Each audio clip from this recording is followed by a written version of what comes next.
Welcome back, ladies and gentlemen, boys and girls, to game number, well, not game number 2, excuse me, but our second match of the day, I should say. You're watching the Starladder Season 5, brought to you by Beyond the Summit, of course, made possible by the wonderful folks at Starladder.tv. I'm LD, I'm joined here by Trader Bruno, and we're casting No Tidehunter versus VP.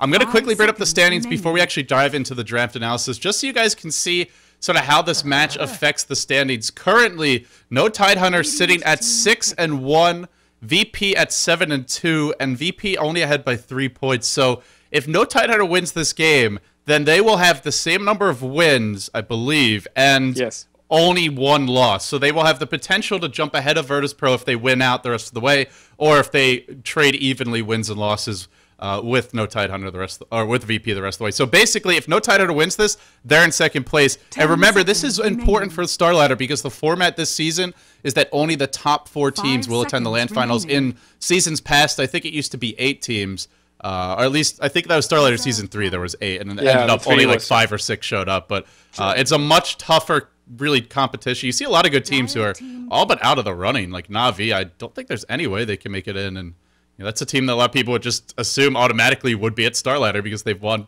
I think, every single one, or almost every one anyway. Yeah, but I mean, you have to think, at this point, do they care? By the end of Starladder, they'll probably be in China anyways. Yeah, they're going at some point in the next few months. That's what they said. So yeah, next 1 month, next 2 months.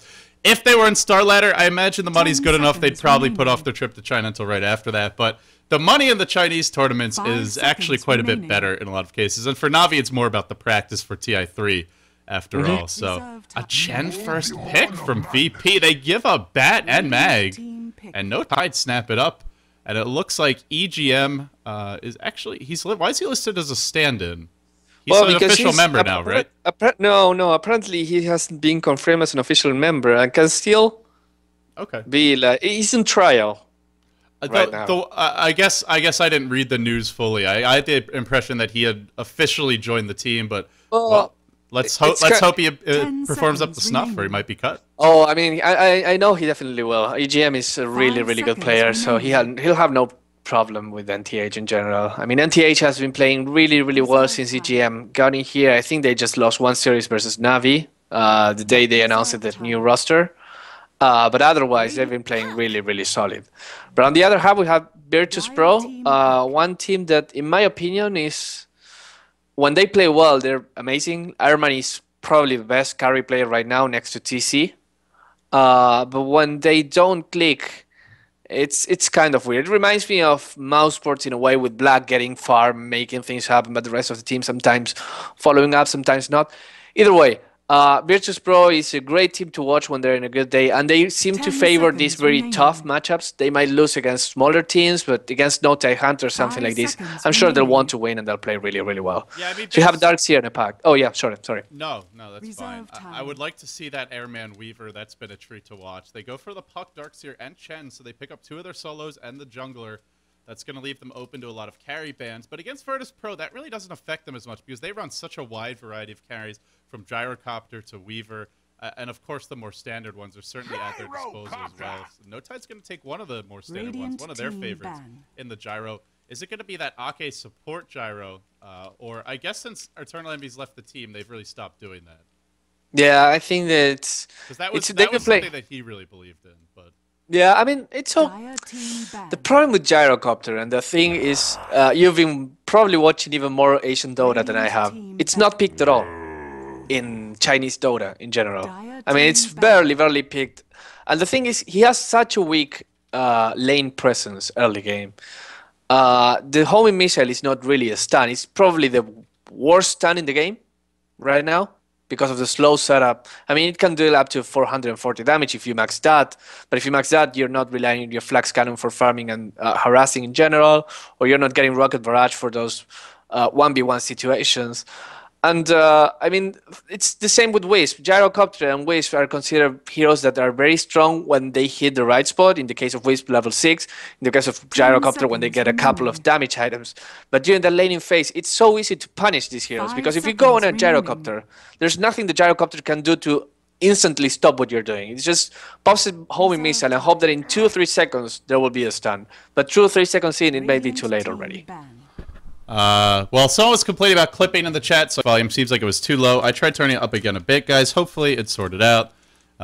Anyway, with all that being said, we'll find out in 2 minutes' time. So, Prophet and Bounty Hunter, the bands from Virtus Pro, the two solos. So, looking at No Tide, well, they already have a bat and a mag, so do they really need another solo? I guess the bat could be in the jungle, and VP must be anticipating that, because otherwise these bands don't make a whole lot of sense. They could throw Prophet in the jungle, but especially this Bounty Hunter band I find very curious, considering the draft that No Tide Hunter has already selected. No Tide, on the other hand, bans out the Undying, and, well, when you look at VP's lineup, they could look to go for some very potent aggression, either in the laning stage, and they're known for their aggressive tri-lanes, whether it's with a jungler or just with 3 heroes in the lane, and getting a hero like Undying gives them a lot of versatility. It's just the kind of play that they favor, sort of like Empire in that sense, where they just favor these tanky, aggressive, durable heroes in the laning stage that can put a lot of pressure on their opponents. Yeah, but I mean, as you say, it's really open right now. We're seeing the last round of bans, and it's really hard to see. Not too many supports. I think if Gyrocopter will not be a support, then No Tech Hunter will have to pick their 2 support heroes, and Virtus Pro might go for 1 support and their carry. I say it's really open right now, and the bans are just for, well, let's ban those heroes that I don't want to play. Admiral Bulldog plays a really good Lone Druid and a very good Bounty Hunter, so they're banning those heroes. They banned the Enchantress, which is kind of makes sense when you have Chen, you don't want an Enchantress still in your crypts and put them against you. But anyways, after the Lifestealer ban, I think it's pretty much open. And what do you think Virtus Pro should go for a carry if they're facing actually a carry Gyrocopter? The problem with the issue with Gyrocopters, it's hard to go aggressive against him in the lane. Now they have Chen. The creeps can tank the rocket barrage, so it's a little bit easier to tower dive. But I think their strength is going to be in the mid game, where they can just out farm No Tide Hunter in the laning stage. You have a Chen, you have a Darkseer. These 2 heroes can farm very effectively and very efficiently. So get an early mech, get an early pair of Arcane Boots, and then you can start knocking down towers before No Tide Hunter is their core teamfight items up. Batrider jungle's reasonably fast, but that's only building something like a Blink, which just helps you find pickoffs. It's not an item that will really help your whole team to push or fight as well in a 5v5 clash. Mag, sort of the same thing. He can rush the mech, but he's not going to farm as quickly as these 2 junglers. So if I'm Virtus Pro, I abuse the fact that I have the farming edge in the early to mid game, get the core items, and then start to create pressure. And it seems like they may have something along those lines in mind as they pick up Dragonite, one of the best pushing carries in the game. Once he hits level 6, you can group up with the Darkseer and the Chen and just start knocking down towers. And No Tide do have some good counter push, but with the early mech, it's not going to be easy to hold on to those towers. Yeah. I saw Dragonite being picked yesterday. I think it was not Virtus Pro, but whoever picked it went no Dragon Breath at all. I heard about that game. And then they took stats after the stun and the Dragon's Blood. Yeah, exactly. I don't think it was Virtus Pro. I don't like that. The one issue with Dragonite is he lacks damage. So the Flame Breath is really his only Breathe Fire's only source of damage until he gets 2 items, like the Treads and then a DPS item. And the issue is you always go for something like BKB or occasionally Pipe, the Chinese like, or used to favor. I guess if you go something like Shadowblade, it's okay, but I don't know. I think Breathe Fire is too good to pass up. I mean, it's better than stats, that's for sure, because, I mean, Dragonite has such an inherent tankiness, so that he doesn't really need the +8 strength as much. The edge is kind of wasted. The intelligence, I mean, he has kind of low intelligence, but it's okay. He doesn't need that much because his spells are quite cheap in general. And instead of that, missing on 300 damage, is it 300 at level 4? Yeah, 300 damage on an AoE. I don't know. And the stun's good at level 1. That's the other thing, is it doesn't really scale that well. I mean, you get 2.5 seconds at level 1, but then going to level 4, you get what? +75 damage and +0.75 stun duration? Yeah, it scales. It's one of those spells where I wish Icefrog would rework it, because it's kind of silly that there's just no reason to level up the spell. I don't like spells like that, where it's so good with just one level that you don't have to level it up. Sort of like Anti-Mage Spell Shield. Silencer is the final pick for VP. Ooh, and this looks like a support Silencer, in fact. Yeah. You know, I casted a Silencer game back when Natural 9 was called Natural 9, before Absolute Legends. I think it was with you. Imagine how old this was. It was before the International 2, of course. But I haven't seen casted the new Silencer. I think it's really strong. I've seen many Russian 10 seconds remaining. teams picking him. And it goes very well with this aggression and this no balling 5 factor. seconds remaining. I'm really excited. I'm really happy with the way it turned out. I still think that the people saying that it's imbalanced, it's just because it's kind of a new hero and you don't know how to deal with it. But it's totally counterable. I think it's I think yeah, I completely agree. I don't think he's imbalanced at all because he's so squishy. I mean, this hero has no escape mechanism. His ultimate has a massive cooldown. Oh my goodness! No Tidehunter picks Sniper. Loda, baby. What a pick. This is actually. I feel this is not. I mean, there are some gap closers. They have the Puck and the Darkseer, but this is a game where Sniper has a great front line to set him up. And that's really the key for Sniper nowadays, more so than ever, because of things like Smoke of Deceit, as well as just the blink-heavy metagame, is you need a strong, aggressive front line of heroes that can just create some space for Sniper to move freely in the fight and plink away at people. And they have it with the Batrider and the Mag. Indeed. And I don't know. It's the way I see it right now, I kind of like No Tidehunter's lineup a bit more. It seems that Virtus Pro have very nice heroes in general, but I'm not seeing this kind of synergy that I see in No Tidehunter's pick. I think it all comes down to the laning phase. We'll probably see Sniper, Gyro, Rubik in the tri-lane versus the other talent, which will be what? How do you lane that? Wow, now I realize, is it a support silencer? Oh yeah, it's definitely a support silencer. It's NS playing it. I mean, it just felt like from their draft, you're not going to put Darkseer in that 4 position, as Chen's already there, and you're not going to put him as a 5. Yeah, so, exactly. NS playing the silencer. I mean, let's introduce these teams. Virtus Pro, and actually, as I mentioned this, I will point up the stats again. This is a very crucial game. Virtus Pro has 1 more win, but also 1 more loss than No Tidehunter. So if No Tidehunter wins this game, they will actually have the inside track to secure 2nd place in the tournament for the Starladder TV Season 5. And only the top 4 teams qualify for the LAN final. So NS on the silencer. Santa playing the Darkseer. Crazy on the Puck. We have KSI playing the Chen. And then last but not least, where is Airman? Airman playing the Dragon Knight. God, look at that swag on this Dragon Knight. Sexy stuff. It looks really pretty. And who do we have on No Tide? On No Tidehunter, we have on the mid position S4 with the Magnus. Aki will playing the Aki Copter, Gyrocopter. Loda will be playing the Carry Sniper, and watch out because this is gonna be very interesting.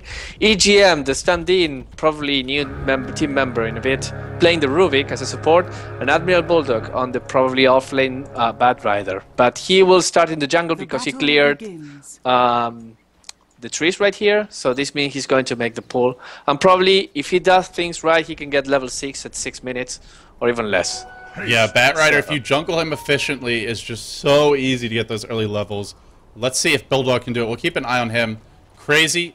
He started with the Null Talisman, was actually pulled a little bit of regen. They just want to make sure he's an easier time mid versus S4. S4, I mean, No Tide was known for pulling their supports, or their solos. Especially when Envy was on the team. It seems like they've stopped doing that quite as much since he's left. And already the harassment coming out. Hasted Silencer, no fun for anyone. This is not going to be an enjoyable lane for S4, especially just because Crazy was pulled. So they're abandoning the bottom lane, giving Airman free farm, trading for a Sniper. We'll have to see. It's not about this point in the game, because VP has that timing push just to get the early towers with the Darkseer and the Chen, both of whom are currently jungling together, sharing that jungle for the moment. We see Chen over towards the south side of the map. So if they get a lot of early towers, then generally I'd say just giving farm to a Sniper for a DK slightly favors the team with the Sniper, because the Sniper needs it so freaking badly, and DK does need some items, but it's pretty decent without a lot. But if they can really abuse that early farm to get a lot of towers, it'll go the way of No Tide. So it's this game much more going to be about sort of that mid game, not about the laning stage. Not only that, I mean, if you look at it, who was KSI got really lucky and got a Wild Wing as a first creep, so he'll be farming the pulls really, really fast. The Chen will be getting rich. Well, he would be lots of love. if it wasn't for the frickin' mud golems. Mud golems. No one likes them. Yeah. Generally, I think it's best to actually stack the big camp, but it looks like I'm assuming he will be doing that now. So just doing a quick farm, and then generally you want to stack it 3 times. You can just farm, or you can even pull the mid camp, but he's already got other heroes doing that. So Santa's both teams just really abusing their jungle. I mean, talk about passive Dota. Admiral Bulldog, level 1. but he is stacking his own big camp. He can Firefly, Sticky Napalm, kill that off fairly soon. Once you hit level 2, you can do it. And yep. Let's see. You should get level 2 with this creep wave. Yeah. He might be wanting to just stack once more because he can. And if he does that, I mean... And Bruno... You see him level 1 He's not leveling it. He's not leveling Breathe Fire. Oh, Dragon Tail level 2, Dragon's Blood level 2. And what's crazy about this is he's doing it in an empty lane. One of the nice things about Dragon's Blood is that it gives you a lot of armor regen, so in the laning stage, if you're being harassed a lot, it helps you to stay alive. But he's in an empty lane. He doesn't really need this. I would love to have a chance to interview him and just sit down and understand better what the purpose of this build is. I guess the one thing is you can tank tower shots, so in that sense it helps you push, but Breathe Fire helps you push too, because you kill the entire creep wave almost instantly, so very interesting stuff. It's really interesting. I mean, if you look at it, at this point, it might make more sense to even not put the points anywhere, just leave them there so when you need them, because it's not taking damage at all. Yeah, what's the need for it now? Just, we don't see it. Well... but take a look at last hits. It's pretty even. I think both guys are getting the same, but NTH seems to be wanting to push this tower now. Yeah. Are we seeing kind of like the same we saw in the last game with 3D trying to push those two towers? Will it be right? I mean, if they want to, they still are very, very slow for this. It's like Sniper, Gyrocopter, and Rubik are not the best tower pushers. They're not, but they are 3 ranged heroes, and they have Shrapnel, which actually does a decent amount of damage, and Loda is maxing it. I think it's a lot more efficient than last game, because the key is the fourth hero. Last game was the Enigma, who's a very efficient jungler, and last game we saw him joining the push at level 3. This game, that's not the case. Bulldog is level 4, he's going back to base, he's got his Tranquil Boots, now he'll be building that Blink Dagger, and he's just going to keep on jungling. So I agree with you that it's a big commitment, but I don't think it's a mistake because they're not wasting the jungler's flash farming potential. And Santa actually rotates top, so he's behind the bat right now if we compare those two.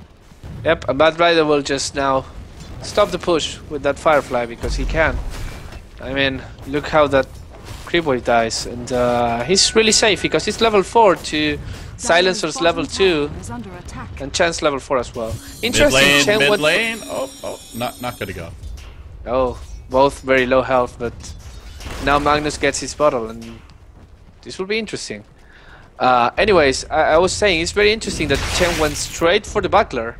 Normally, when you go for a mech, I don't know, you just... Here's the Dream Coil, they want S4, Crazy's gonna get him, first blood, and a solo kill. S4, I don't think he realized that he actually had mana, must have miscalculated, because I'm sure he was checking Crazy's mana there, and just didn't expect him to have enough for the orb and the Dream Coil. In fact, Crazy did, after that last battle charge, gets the first blood. That is a big kill. That's a big win for Virtus Pro as well. I mean, yeah, they lost top tower, but getting a solo kill as Puck is very interesting because you just won that lane. Now you're level 7, your opponent is level 5. He can stay there for how much as he wants. I mean, he will win every single rune contest because Puck is much better at getting runes than Magnus. So by the way, yeah, I agree. So by the way, Bruno, I don't know if you read, Loda tweeted about a week or two ago that he was gonna change some things with his play. He's gonna take a new approach. What do we see from Loda? Hand of Midas Rush. So apparently some things don't change. We'll have to see what it is that does, aside from the hero. Well, I mean, yeah, it's the hero is a good start. One thing I found very interesting about Sniper, have you seen that there have been a couple Reddit posts recently about what's important? I mean, skill builds that are unusual and how they work, like Husker maxing Burning Spears and whether it's efficient or not in pub games. I think Sniper is one of those really interesting heroes where there are no two players that skill him the same. Yeah. So people go rushing Shrapnel. I mean, he's level 6 and he doesn't have any point on Assassinate yet, for some reason. Well, he's holding on to a point. I don't think he took stats. No, he didn't take stats, so he's just sitting on a point right now. I mean, I think Shrapnel is still sort of borderline, like, situational. If you want to push towers early, if you want to trade towers, it's a good ability to get. It's pretty decent now, just with the recent buffs that it's gotten. The move speed slow, I believe, was improved a bit, and the damage is the same, I want to say. Maybe a slight bit more. The duration's pretty good. It's a very spammable spell is the other thing. The mana cost is quite low. I think Shrapnel's a decent build. He will take Assassinate now, driving Santa out of the lane a little bit. It's fit. I would not say it's mandatory, especially if you're mid. I think it's more legitimate. But the thing is, Sniper can't really go mid because he's so easily ganked. outside of pubs. But if you can secure runes, then spam shrapnel, you can really control the waves quite nicely. Sort of like a poor man's Shadow Fiend. And yeah, oh, it's S4 mid. Oh, Skewer's in Crazy, but Crazy has Phase Shift. Nope, won't be able to use it. Nice combo there. Yeah, he had an Invis rune. S4 didn't see it coming. He just walked next to him, RP into Skewer. Rubik was there for the lift and the easy kill. So now things are even 1-1, both kills in the mid lane. But the difference was that the Puck kill was a solo kill, while S4 had a little bit of assistance from the Rubik. Well, Virtus Pro does not seem very concerned about the sniper. Loda rushed to Midas. They haven't put any pressure in his lane. They've just left the Darkseer here. And the Darkseer isn't spending much time there because he can't really lane against Sniper. Also, I want to point out, I mean, you mentioned how the snipers all skill differently. I find Loda's skill build interesting because one of the big buffs to Sniper is that headshot is 40% at all levels now. The percentage used to scale. And so even just getting one level in it is quite strong. For me, I feel like you really want to max take aim first against this VP lineup. You do not want to be close to them. And if you have that lower attack range, you're more likely to get caught in a bad position. And if you do, you're more likely to get Dragon-tailed or vacuumed or Dream-coiled, at which point you're just flat out dead. So I'm not sure about the skill build given the hero matchups, but we'll see. He's now going back for take aim, so maybe he just wants 2 points and then that's it. It's really interesting. I mean, if you look at his skills, one is very aggressive, headshot dealing up to 90 damage. Oh, careful, Loda. They're going to stun you. Oh, Loda. Oh, you Loda, you're dead. Now that has nothing to do with the skill build. That's just the power of a Surge Dragon Knight. Yep, and 2 points in Dragon Tail. Would have liked to see a lane ward there, though, if Loda's going to be farming aggressively. That's something that No Tide Hunter could have done to protect him, and I mention it not just because it's a generally good thing to do, but you have a Sniper, one of the easiest characters. If that's an anti-mage, he just blinks away, no problem. If that's a Phantom Lancer, he just doppel walks away, but Sniper needs the extra protection. That's one of his weaknesses, very easy to gank early on. So lane wards, MIA calls, these are much more important than they would be for other carry heroes. And now 4 guys top from Virtus Pro. They seem to want to push this.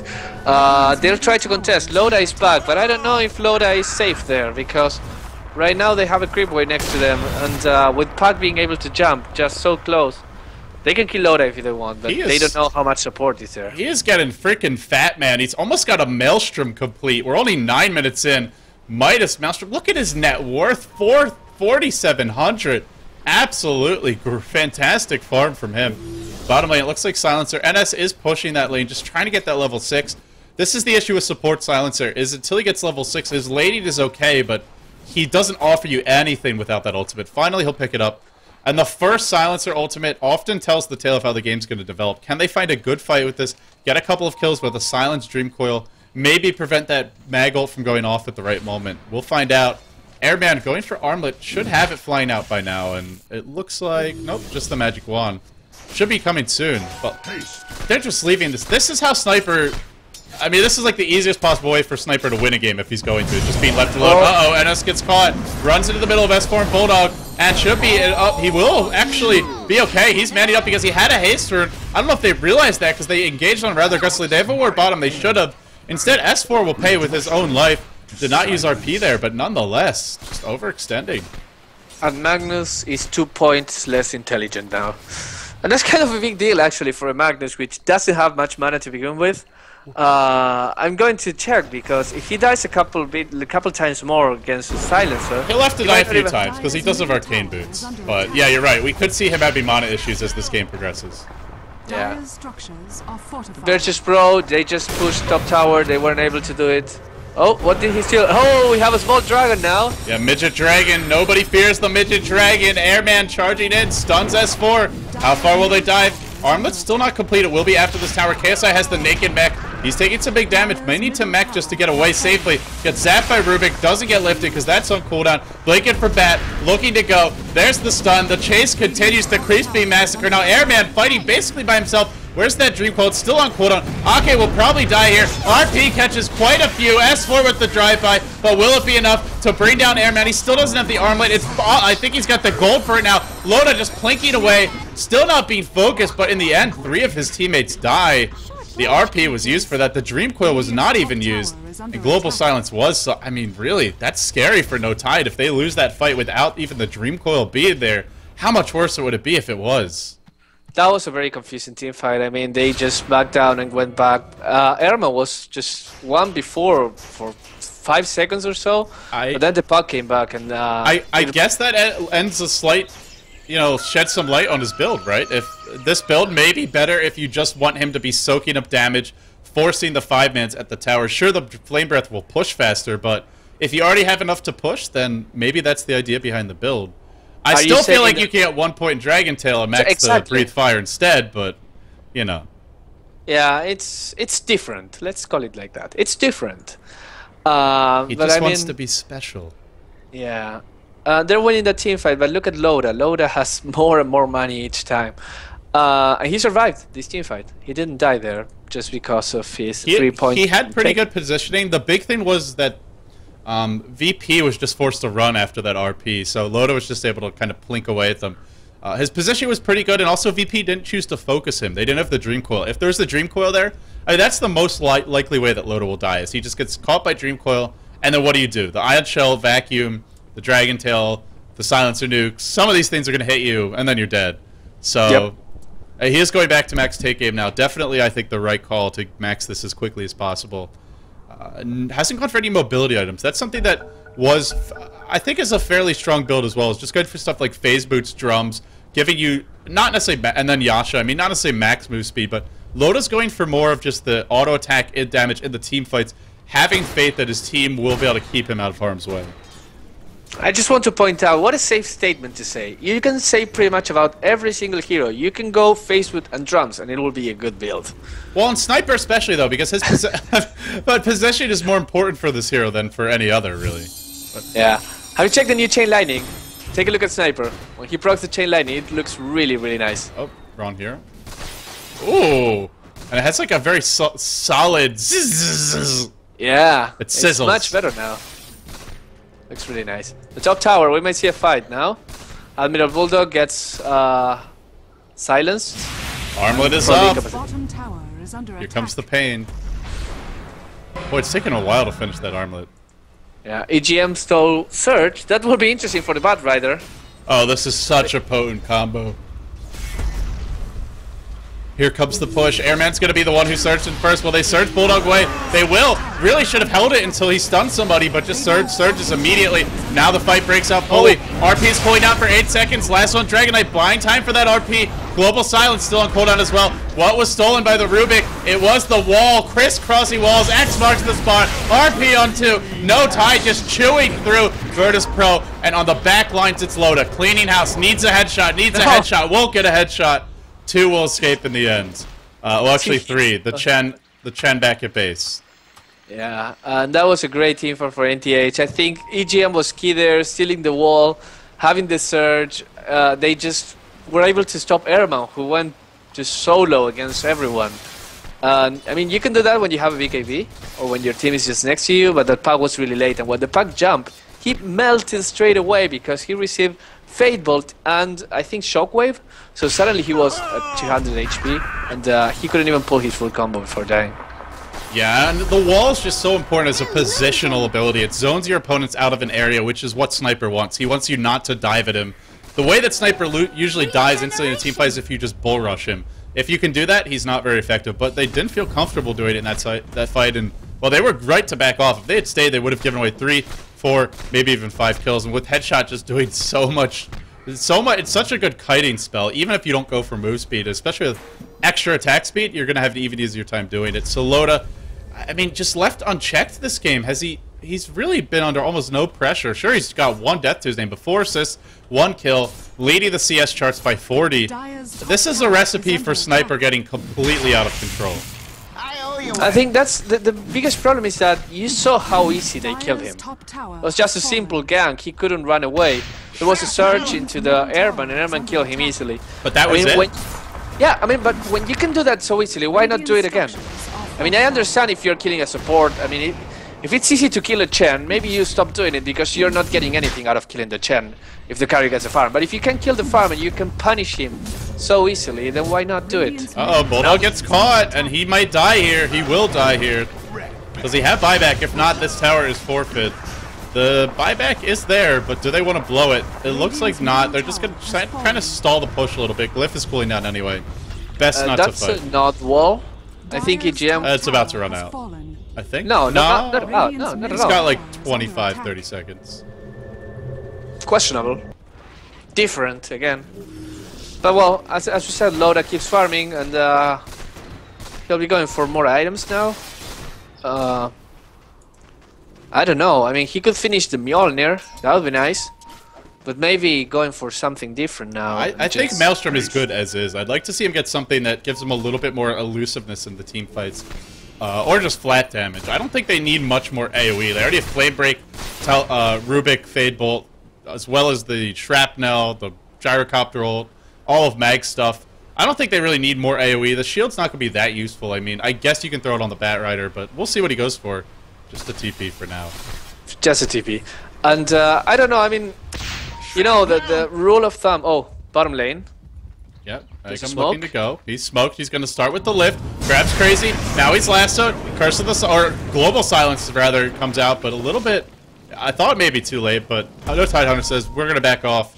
We've been overstayed our welcome, and forcing out the Global Silence, that's a big deal. This spell has a ridiculously long cooldown. Yep, I mean, if you look at... You know, I wanted to click on Silencer and I clicked on Dragon Knight. Apparently they are similar, because I confused those. But yeah, 140-second cooldown, that's really a lot. It's not as long as Black Hole, but I mean...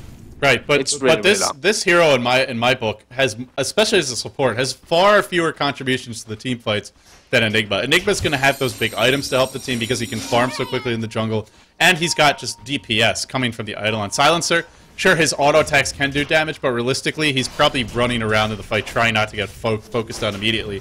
So the support Silencer generally turns into a walking ultimate at this point in the game, and if the ultimate's down, well, then he's just walking. Yep. And it's not really good. I mean, I don't... Personally, I don't like support Silencer that much. Just because of what you said. I mean, you're a walking ultimate, and that's it. And yeah, I mean, it's an ultimate that can win you a team fight, that's for sure. But, I don't know, Tidehunter can also win you a team fight. As you said, Enigma can also win you a team fight. There are other heroes that bring something similar, not the same, but similar. And more reliably, because Silence Exactly. Silence doesn't instantly do stuff to kill your opponents. It just can help you set up a combo that kills your opponents. But then again, I mean, Erman went for the Dominator. I mean, this is a very standard. They're trying to find Sniper, but he's not there anymore. Armlet into Dominator. We might... Well, there's a variety of options here he can go for. He can go for probably for attack speed. Accuracy is nice if you want more armor and actually melt the other guy's armor. But Sniper, in the meantime, they take a tower bottom, and there are no more tier 1 towers in the game. Oh. So now tier 2 will start melting. So 19 minutes in, the final tier 1 will fall. Loda up to 3k gold, and they're still not doing much to deal with him, Bruno. The clock is ticking, because once he gets a BKB, what does VP have to deal with that? There is no solution for a BKB Sniper, aside from running. They don't have the physical damage to bring him down. Dragon Knight with the Helm of the Dominator and Armlet really doesn't hit that hard, to be totally honest. I mean, he hits decently hard, but it's nothing overwhelming. It's not like a Sven with a crit or anything along those lines. So, and especially with the front lines that no Tidehunter has, good luck even getting to him. That's if he goes BKB. If he goes to damage item, maybe he kills you before you get there. I think no Tidehunter is actually in a great position right now, even though it is Virtus Pro, who's somewhat controlling the map and forcing the issue a bit more. I think the only weakness right now for the Sniper... Oops. On to Eggum they go. There's the Silence. Catches two. The Global Silence as well. The Dream Coil not there because I don't think he had mana for it. He had the Micro Shreds to get it off. Now he grabs Eggum, but that's it. Eggum has fallen. But at what cost? Up there's the Curse of the Silent as well. Airman dropping pretty low. Airman manning up. This Dragon is not long for this world. Now S4 coming in from the backside. Everybody alive. Sniper just dishing, standing, and delivering. And it's a headlong retreat. And Virtus Pro, it feels like they just don't know how to win this game. It could have easily be a 4v1, like 4 death for Virtus Pro. But Chen sent Darkseer away just as he had 20 HP after the assassinate. So he was able to survive. It was a terrible fight for Virtus Pro. I mean, at this point you just saw Loda doing whatever he wanted. I was going to say, he's kind of weak at 910 HP. But look at him, he didn't even receive damage at all. And now he's going to get an Aegis. I mean, that's the beauty of the supporting cast. This Sniper would not work if their solo mid was something like a Queen of Pain. They needed just those strong initiators, and that's what they have. Yep. And now he went for a Desolator, so more damage. No HP items at all. Oh, why not? I mean, if you get strong enough with Sniper, you kill heroes while they're charging at you to try and stun you. And he's pretty much at that point, especially with Empower. Yep. Just always that extra plus damage to worry about. Really to go back to that engagement mid, Puck did not have mana for Dream Coil and was not able to use it. He could have caught the Mag as well as the Rubik in the Dream Coil and the Silence. But even then, it was a long dive, and VP are lacking damage. Their only potential DPS will be Silencer if he was a carry, or the Dragon Knight if he was farmed. And the Silencer's a support, the Dragon Knight's not that farmed. I mean, he's hitting reasonably hard, but he's not going to mow through a hero like Mag, who has 14 armor, 1300 HP, or Batrider, plus most of the time he can just be kited and dealt with. There's a variety of ways to stun him, and he doesn't have a BKB. So this build from the Dragon Knight, I'm just... And more so than that, the overall strategy of trading away free farm to the Sniper, I'm not convinced. Yeah. Something's flying for Airman right now on the courier. What is it? It's a lone Mithril Hammer, okay. He's probably going for the BKB, but... Is it enough right now? Look at the initiation. Yep, nice stun. Mid lane, and there was a nice stun. The RP catches too, but can they have the follow-up damage? Yes, they can in a big way. Sniper just picking them apart. Even Airman is no match for the Sniper. The Dream Coil is there, but will it matter in the end? Airman's got to arm the toggle beautifully, or this Assassinate should kill him. Nope, no Assassinate. Be channeled by Loda. He just wants to auto-attack in here. Throws out the slow. One's crazy. The Skewer for one. The Assassinate is going to pick off Airman. Triple for Loda, who was just left pretty much to play PvE for the first 15 minutes of this game. And they are reaping the whirlwind now. No Tidehunter marching down mid. 2,800 gold on Loda. A fistful of cash. What is his gold per minute right now? It's got to be absolutely gross. 630 as Sniper. That is pretty filthy. Yeah, that's a lot for Sniper. Never should get that much GPM. Especially, like, look how easy it was to get that first kill. I just... Very curious that they gave him so much space. This is a hero that's, like... even easier to kill than a Shadow Fiend, because he's got even worse move speed. I mean, actually, look at that Silencer. He just used Curse of the Silent and last word on him, and he consumed 50% of his life. That was a support Silencer. If he gets focused by two heroes, he dies instantly. But as you say, it's so hard to get to the Sniper. Yeah, good luck getting the Sniper when this happens. Cooldown is there. No, and S just plink, plink, plink, pew, pew, pew, down he'll go. And potentially to Airman they'll go next. Airman with that 29 armor, a bit hard to deal with, but it kind of reminds you of an Axe who just goes for a Heart of Tarrasque. Like, you can just ignore this hero to some extent. This Dragon Knight can mostly be ignored. Sticky Napalm, Skewer, RP, Lasso, and Headshot. So many ways to kite him, so many ways to prevent him from doing physical damage in the fights. And showing some of the limitations of Dragon Knight. The strength of this hero is not really his physical DPS output or the fact that he has 100% splash at level 16. It's the fact that he's tanky, durable, and he can push well in the early game. And, well, we're seeing that weakness now. Oh, here comes the fight. Loda gets vacuumed in. There's the wall. Perfect engage. RP as well, though, to turn it around. Now S4 chopping away, and they're still alive. Loda comes back. He's back, baby, and he wants Airman. He'll get him first. Loda still fighting inside the wall. Just did not move. Just sat there in the wall the entire time. He'll die. Now the gyro on the way out. Well, a sloppy fight. Immediate buyback from Loda. He's just gonna go farm the bottom lane while this is happening. The chase still on. S4. Let's see if he can get away. He doesn't have mana for Blink. He's a little bit short. He's got Arcane Boots in a second, but can he get them off in time? Can Arcane and Skewer? He's not gonna be able to use the Blink. He'll Skewer and then die while skewering his lifeless corpse deposited in the big neutral camp. Just rolling. Did you see what happened to Loda? It was really interesting. Yeah, he was standing in the wall, and his illusions were dying so fast to something, I don't know exactly what, and each time an illusion dies, you take 150 more damage and you get a new illusion. So he pretty much died because his illusions were dying really, really fast one after each other, and because he didn't move from the wall took him from 500 HP to 0. There may have been an Ion Shell in the area, I'm not really sure, but yeah, he just... Or no, you know what? Sorry, I'm thinking of the wrong team. I think it was actually the Batrider Firefly. It was just sitting right on top of the wall. Loda had a good 4 or 5 seconds to move. Just sat there, took it, I guess like a man, if you want to look at it that way. And well, he paid with his life, but he's still pretty rich. He's bought something else now. What is it going to be? It's going to finally. He says, "Oh, I better get a BKB." Yeah. Why the hell not? He also has a Mjolnir as well. I didn't notice. Yeah, more attack speed. Look at his net worth. Just So far ahead. So freaking fat. And yeah, I mean, Dragon Knight can get a BKB now, but at this point, what's it going to do? Yeah, now you have to worry about headshot more than, and there's still a lasso, there's still an RP. All it really helps you with this is the sticky napalm. I don't know, Bruno. Yep. It's really, really hard for Virtus Pro. Now, I'm going to check the gold graph. I really would have liked a Shadowblade Dragon Knight this game. I feel like that map control is so important. They're going crazy, though. There's your last to start off. Global Silence used a bit late, but Virtus Pro is going to engage. If they don't win this fight with the Global Silence up, they're in a world of trouble when it ends. Airman being focused, Airman being zapped down. Now the Sniper, but the RP is there. Just load up free to just stand there and auto-tech because he's never being focused, and the reason he's not being focused is his team. The frontline initiators, Bulldog on the bat, S4 on the mag. So Loda gets all the glory, but it was really these two solos that made the fights happen for No Tide, and they take the win. And with this win, they are going to be ahead of Virtus Pro in the standings, in fact. They have the same number of wins, but one less loss, and I think there's only a couple of matches left for each team, as these two have played quite a few already. So No Tide. Inside track for them to actually attend the LAN finals. It was a really well-played game for No Tide Hunter. And I mean, if you like Sniper, if you're watching this taken off from Loda, and not only from Loda, just the team in general, the way Sniper works is when you can create a space for him. And by space, I don't mean space to farm, but rather space for him to be behind your team and just right-click.